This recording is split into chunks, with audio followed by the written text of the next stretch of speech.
ಅಮ್ಮ ಅನ್ನೋ ಪದಾನೇ ಒಂಥರ ಸ್ಪೆಷಲ್ ಅಲ್ವಾ? ಅದು ಯಾಕೆ ಸ್ಪೆಷಲ್ ಅಂತ ನಮಗೆಲ್ಲ ಈಗಾಗಲೇ ಗೊತ್ತೇ ಇದೆ. ಅಮ್ಮಂದ್ರು ಯಾವಾಗಲೂ ಒಂದು ವಿಚಾರ ಮರೀತಿರ್ತಾರೆ. ಅದೇನಪ್ಪ ಅಂದರೆ ಮನೆಯಲ್ಲಿ ಎಲ್ರ ಬಗ್ಗೆನೂ ಕಾಳಜಿ ಮಾಡ್ತಾ ಮಾಡ್ತಾ ಅವ್ರ ಕಾಳಜಿ ಅವ್ರು ಮಾಡ್ಕೊಳ್ಳೋದನ್ನೇ ಮರ್ತೋಗ್ತಿರ್ತಾರೆ. ನಮಗೆ ನಿಭಾಯಿಸೋಕ್ಕೆ 108 ಜವಾಬ್ದಾರಿ ಇದ್ದರೂ 109ನೇ ಜವಾಬ್ದಾರಿ ನಮ್ಮ ಸೆಲ್ಫ್ ಕೇರ್ ಆಗಿರಬೇಕು ಅಲ್ವಾ?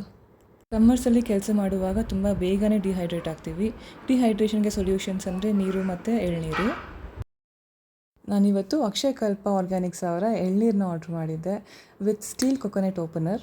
ಈ ಮಚ್ಚು ಕೊಚ್ಚು ಅನ್ನೋ ಜಂಜಾಟ ಏನೂ ಇಲ್ದಿರ ಎಳ್ನೀರನ್ನ ಆರಾಮಾಗಿ ಎಕ್ಸ್ಟ್ರಾಕ್ಟ್ ಮಾಡಿಕೊಂಡು ನಾನು ನನ್ನ ಮಗ ಅವ್ರ ಅಜ್ಜಿ ಎಲ್ಲ ಕುಡಿದು ಎಂಜಾಯ್ ಮಾಡಿದ್ವಿ. ಅಮ್ಮಂದರು ಯಾವಾಗಲೂ ಅವ್ರ ಮನೆಗೆ ಎಲ್ಲದರಲ್ಲೂ ಬೆಸ್ಟನ್ನೇ ಚೂಸ್ ಮಾಡ್ತಾರೆ. So I choose Akshayakalpa Organics. ವಯಸ್ಸಾದ ಮೇಲೂ ನಮಗೆ ಜೀವನ ಬೋರ್ ಆಗಬಾರ್ದು ಅಂದರೆ ಈಗಲಿಂದನೇ ಒಂದಷ್ಟು ಹಾಬೀಸ್ನ ಬೆಳೆಸ್ಕೋಬೇಕು.